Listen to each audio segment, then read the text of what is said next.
Sehat dan produktif adalah kekuatan mental. Itu bukanlah sesuatu yang Anda miliki sejak lahir. Itu adalah sesuatu yang dapat Anda bangun. Dalam video ini, saya akan membagikan 9 cara ampuh untuk mengembangkan kekuatan mental sehingga Anda dapat menghadapi apapun yang terjadi dalam hidup dengan pola pikir yang tak terhentikan. Pertama, lihat tantangan sebagai latihan kekuatan. Setiap tujuan yang layak dikejar akan menguji Anda, bukan untuk menghancurkan Anda, tetapi untuk membangun Anda karena dalam perjuangan itulah kekuatan lahir. Di saat-saat sulit, kreativitas terpicu dan di saat-saat sulit, ketahanan dibangun. Kenyataannya, jika itu mudah, itu tidak akan mengubahmu. Dan hadiah terbesar untuk mengejar sesuatu yang berarti bukanlah apa yang kamu dapatkan, tetapi siapa dirimu dalam prosesnya. Ketika hidup menantangmu, ia memintamu untuk naik level. Pikiranmu adalah otot dan seperti otot lainnya, ia hanya tumbuh ketika ditantang. Kebanyakan orang menghindari tantangan, mereka mengejar kenyamanan, dan sebagai hasilnya, pikiran mereka tetap lemah. Kemudian ketika hidup memberi mereka sesuatu yang sulit untuk dihadapi, mereka hancur. Dengan kata lain, kamu punya pilihan untuk dibuat mudah sekarang, sulit nanti, atau sulit sekarang, mudah nanti. Setiap langkah,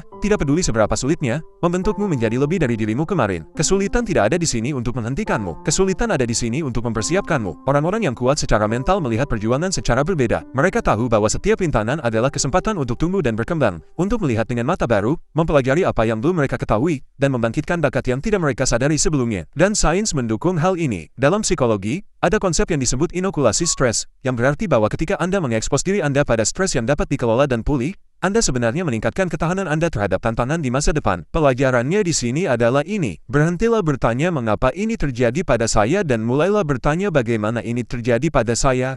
Kedua, segera hentikan melakukan 3 hal ini. Kekuatan mental tidak hanya dibangun oleh apa yang Anda lakukan, tetapi juga dilindungi oleh apa yang Anda hentikan. Yang pertama adalah berhenti mengeluh. Mengeluh terasa menyenangkan saat itu juga. Mengeluh memberi kita seseorang untuk disalahkan, sesuatu untuk ditunjukkan, dan alasan mengapa segala sesuatunya tidak seperti yang kita inginkan. Namun, inilah kebenarannya. Setiap menit yang dihabiskan untuk mengeluh adalah 1 menit